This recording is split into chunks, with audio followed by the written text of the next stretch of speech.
Hi, welcome to my flat. I don't even know what I'm doing here. Well, I had you come here to help me communicate with the team. FUJ fun! Yeah. FUJ fun! Yeah. FUJ fun! FUJ fun! FUJ fun. FUJ fun! FUJ fun. So, tell me about this FUJ travel team. Yeah, the idea is to have the most fun possible while trying to qualify for the European Ultimate Club Finals in France this year. What are some of the challenges standing in the way of achieving this goal? Well, physical ability and strength and speed are a serious challenge for our guys. My experience is that different than the Czech League, the competition tends to be a lot stronger and faster at the top club levels, and our guys tend to be pretty good technically, but when it comes to imposing their will on the field, it can be really hard sometimes. I know they have the potential to do it. So how will you realize this potential? There are a lot of things that you can't control in Ultimate Frisbee. I mean, even the best thrower in the world won't hit the receiver if the wind comes and blows the disc after he throws it. But there are a lot of things that you can control in the game. I think physical ability is probably the most perfect example of this. I mean, there are a lot of things that you can do to prepare for competition. You know, if you practice sprinting, you get faster. If you practice endurance, you are able to think better in the most fatiguing parts of the game. If you practice jumping higher, you jump higher. What we need to do right now is make sure that we take control of the things that we can control and get fast. FUJ fun! Our tactics will develop over time, but working on fitness is something that will have a real impact on the EUCS, and it's something that we can work on right now. Wow, that makes so much sense. Do you think the guys are really going to do what they need to do to prepare? Fuck, I don't know. We haven't even started trainings yet. A lot of the guys are playing inside, which is good. But it's a weird game. What do you mean, weird? Well, it's really quite different than the outdoor game. Certainly you can work on timing, quick throws, but just because the limitations in space, there's a lot of things that you don't really get to work on. I mean, if you're the kind of player that beats people in the field because you're fast, or you're able to get free because you're fast, you will sprint and you'll be out of the back of the end zone before the thrower can find you. The games are so short that it doesn't really reward those who are in shape. I remember when I was playing outside, one of my favorite strategies was when I knew that I was in better shape than the guy who was trying to defend me. You know, as soon as we received the disc on offense, I would sprint for the end zone. And then as soon as I was in the end zone, I'd sprint right back to the disc. And whether I got the disc or not, the next thing I'd do is sprint to the end zone. And then by then, my guy was so tired that he would be basically just jogging behind me for the rest of the point. The team would find me, and eventually we'd score. That sounds like fun. In the outdoor game, you should be dead after the very first point if you're not in shape. I mean, also, a lot of the finals are really decided by who has the best endurance after, 6 hours or more of game time. Indoors, you'll be lucky if you play a total of 3 hours over a weekend. You don't really like the indoor game, do you? Well, I was never really good at the indoor game. Yeah, I don't know. It doesn't really punish those people who are lazy. I was good because I busted my ass and I was able to use my hands really well. I didn't like the slippery surface very much, and I mean, eventually I realized that, some finals were being decided because, one player was willing to lay out headfirst into a wall, which I thought was a sign of a retarded sport. Yeah, I don't play any form of ultra frisbee. Yeah, well, the outdoor game is great. It rewards those players who are fast and who can impose their body on the field, and it's really exciting. And teams who are able to work together and be creative really accomplish a lot. It's a game of flow. Indoors really isn't. Certainly the indoor game helps your throwing, right? It does. But if you think about it, even if you have the best thrower in the world and your guys aren't able to get free from their defense, there's no way that a throw can make somebody free, right? You're going to be still throwing into the defense and it's going to be defended. So you're really dependent upon the guys on the field to get free, and then it's the thrower's responsibility to execute the throw and get it to the free player. You definitely need excellent throwers, but if you can't get free, you'll never move towards the end zone. You'll never score. Yeah, I never thought of it that way. What are some of the challenges you face as a coach? Yeah, a problem I have is a really tight schedule. I've got 2 jobs and a daughter, and that's one of the reasons why I'm doing this. Trying to use technology to make things easier for everybody. I don't want to be wasting people's time. I don't want to waste my own time. This can be viewed whenever people have the time to watch it, and whenever they're interested with the team, I hope they do. You say you want to spend all this time with your daughter, and yet you're committed to coaching this team throughout the outdoor season. What's up with that? Yeah, well, good question. I kind of felt like I couldn't say no. I really helped some of the guys who were in the core of the team join or get into Ultimate Frisbee when they were young. And I've always really wanted to play with those guys, and I feel like this is... Well, I'm not going to have more chances, or... I'm not getting any younger, so if I don't start doing it now, then when am I going to do it? There is also another reason why I'm excited about joining the team this year. Oh, really? What's that? Well, another challenge that teams have always had is that they don't have enough money, or they try to find sponsors, and it's that the success in that area has always been very limited. But I've got an idea. Oh, really? What's that? Yeah, so this idea. Most of the guys know that I have a small clothing business. I started it basically because I didn't want to buy clothing from giant multinational corporations that sort of, abused or, find places where the workers aren't protected by laws and where the wages are really low, and they use this labor basically to maximize their profits. But you have a different idea. Instead of hiring local labor, that might be more expensive, but your money stays here, and people aren't abused. Yeah, but local people are more expensive.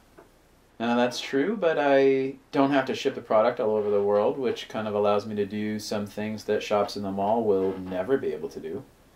Oh, and what is that?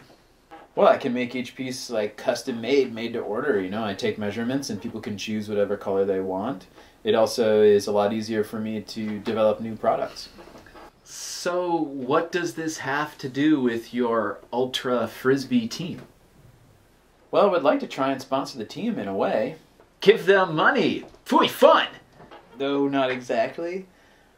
But I think it could work like this. I need to find new clients, and for each new client, that a teammate of mine finds, then the first piece that that new client buys, I would basically take 250 crowns from the money that I make from the sale and put that into the team account that the player could then use towards transportation costs or tournament fees later in the year. Wait, you have a team account? Yeah, I started a transparent account at FUJ a couple weeks ago because I needed to pay a deposit for the Bruges tournament. So I already deposited 6,000 crowns in there and then paid the 200 euros deposit for Bruges. Oh, that's cool. Well, I think the way that it could work is that I could give the players my business cards. They could put their names on it. And they can give them to people who they convince or help convince to buy a pair of my trousers. Then I'll get the card with their name on it, and I'll credit the account 250 crowns with their name that they can use later. It's basically a fundraiser for the team. I'll bring my stuff to tournaments, and basically, you know, the team can share part of the profits that I make at the tournaments. Will it work? I don't know. I mean, I think it really could work. Yeah, I mean, I would also like to use kind of as an advertisement the guys to buy my clothing. I would give them a good discount, and that'll make it easier for them to sell. How much of a discount?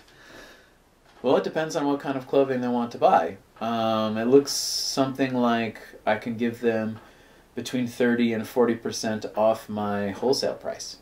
What do you mean your wholesale price? Well, there are some shops in town that sell my clothing, and they have their retail price. For example, like my Type 2 trousers, they sell them usually for around 3,700 crowns, and my wholesale price is 2,500. I'm looking at being able to give the guys Type 2 trousers for 1,500, so that's a pretty good discount for them. I really want them to buy because then they'll have an example to show people. So you're really taking this ultra frisbee thing pretty seriously. Ultimate frisbee. Yeah, well, I've been involved with the sport for a long time, and just like anything in life, the more you put into it, the more you get out. Preparing for competitive ultimate frisbee tournaments has really been like one of the most exciting and fun experiences I've ever had. The friends that I've made doing that have really been superb. Why didn't you play with Silence all these years they were going and competing in the EUCS? Yeah, that sucked. I had always been kind of a dream of mine to play on a team, you know, with all the best players in Prague and travel around and play Ultimate Frisbee. But I was injured for a long time. So you hurt yourself with an ultra frisbee? Yeah, well, Ultimate Frisbee is a pretty physically demanding sport. Yeah, I was busting my ass as usual and got tired and injured my knee pretty badly. You got tired from throwing your ultra frisbee and you hurt your knee. No, I dislocated my knee trying to make a defensive block. But I did also end up hurting my shoulder by laying out so much, and then the throwing only made that worse, and it got worse and worse slowly over time, you know, until the pain wouldn't really let me sleep at night. That was basically when I had to stop. You have trouble sleeping at night? I also have trouble sleeping at night. Often I lay awake and think about I've done nothing with my life and that I'm going to die old and lonely and forgotten. Yeah, well, maybe you should do something about that. I had a similar experience before the birth of my daughter. You mean get someone pregnant? Well, no. I mean, you know, put yourself out there in the world. You know, look for adventure. Try to accomplish something big. Search for a vision of happiness. Then set yourself a realistic goal that moves you closer to that happiness and make it happen. You know, the amazing thing about us humans is that you can change yourself slowly over time. You can reshape your physical body. You can change your mind. You can train your mind to do anything over time. It's slow, but it's definitely possible. You can change into whoever you want to be, really.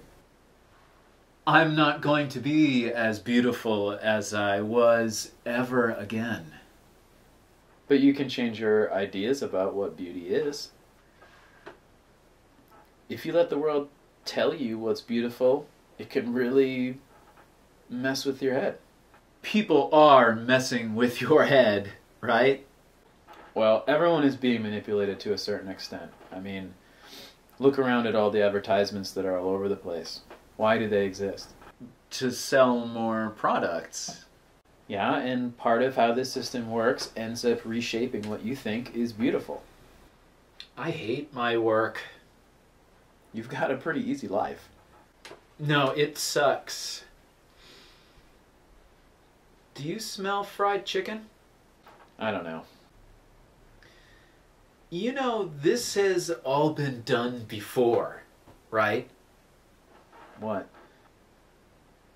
You know, all of this, it's been done. You mean the clothing stuff and the team? You think you're pretty special. No, that's not why I'm doing this. I really hope the team doesn't think that I'm being selfish about this. You're planning on using the team to make money. I'm not setting this up only for my own benefit. FUJ fun? Well, yeah. I need to make more money to be able to do this. For my family and for myself. And I think this is a pretty fun way to do it. Yeah, look, when I first moved here, it was basically my last stop before I returned to the U.S. I had set out with the goal of living in Europe, you know, making my own way, but I had basically reached the end of my cash and I was about ready to go home. I met this guy, David, and he said, hey, if you come and play Ultimate Frisbee with us, we'll help you find a job and a place to live. I said, great. And when I realized I could travel around Europe and play Ultimate Frisbee every weekend and teach English during the week, I was ecstatic. I mean, not only did I accomplish the goal that I set out to do, it was like way more fun than I imagined was possible. There are Ultra Frisbee tournaments every weekend? Yeah, around Europe, there's guaranteed to be a tournament basically every weekend. And that is all you did? Teach English and play the Ultra Frisbee? Yeah, well, I think we drank some beer too. I don't exactly remember. But I do remember 2003, 10 years ago now, I played 23 outdoor tournaments that year. That was awesome. Well, I guess that would be fun for you. Do you still teach English? No, now I work at the International School of Prague. You don't teach English there. Everything there is taught in English. I do a support program called Guided Study for students who aren't doing so well. They come and visit me and I try to help them do better. Some are required to be there because of their bad grades, but most kids just stop in. If you already have a job, why are you trying to sell more clothing? Well, I just learned this year that the job is kind of in a dead-end situation. In the international schools business, you've got to be able to move around from city to city in order to sort of advance your career. And there are things that I want to do here in Prague. Well, the pay is good, but honestly, if I don't sell any clothing at the tournaments, I'm not going to be able to afford to continue to coach the team. It wouldn't be fair to my family. With all the time that I would have to commit to going to trainings and going to the tournaments, even though I really want to do it, I wouldn't financially be able to cover it. with the job that I have now. Why not just advertise your clothing like any normal company? Yeah, I think it's kind of a crazy idea, but I think it's just too much fun to, let this opportunity just go by. But I had a lot to learn about how to make clothing. But now the business is profitable, and I'm looking for new clients. This would be a great way to find them. Okay. I mean, I really kind of feel like I have to make this work. It's always been kind of a dream to be able to make money by selling clothing at tournaments. That way I could do the thing that I love and make money doing it. I don't really like the way that marketing has shaped society into passive consumers, and contributing to that is not in my best interests. I'd like to explore a way of growing the business more organically, like through friends of friends. Plus, I wouldn't have to take out a loan to cover the expenses of a marketing team that I would need, in order to do it right. That loan, in turn, would make my products more expensive and harder to sell. It's kind of a vicious cycle that I don't want to go towards yet. I mean, think about it. Every time that you buy a branded product, you're basically giving some money to the company that they use to convince you to buy the product. Why pay that? Why not just buy things that are of value to you and not pay that extra fee? But this isn't really about me and my ideals. I mean, like, going to tournaments by myself and trying to sell stuff would suck, basically. I mean, it's about the team. It's about having fun with the team. And this is a great way to do it. A sales team? Kind of. I mean, but they don't have to sell the clothing if they don't want to. They can pay their own way to the tournaments, just as normal. However, if I'm going to avoid going into debt this season, then I need to sell some clothing at the tournaments or, to people's friends. I mean, the main thing is the team. I really hope the guys see it as a way to have more fun. It could be a way that, to make it more economically sustainable to get together and have a great time with a bunch of guys. I mean, imagine if we could sell enough product in order to pay all our travel fees and tournament fees. I mean, basically we would be like the first semi-professional ultimate frisbee team. I mean, an opportunity like that, I have to basically try and do it. The upside is too great to ignore. The amount of fun that we would have just trying to do it would be great. And I mean, if we didn't do it, then fine, no problem. But, there's no loss, basically. But if we were able to do it, fuck, man, it'd be great. I think we have a lot of talented young players here in the Czech Republic. A project like this would take time to set up and make it work, but I think it's completely possible. It's like my dream and my vision to do it, and I've got to try to make it happen. Phooey, fun! Yeah, crazy fun. Phooey, fun! I don't even know what I'm doing here. Phooey, fun! I don't even know what I'm doing here. I don't even know what I'm doing here. I don't even know what I'm doing here.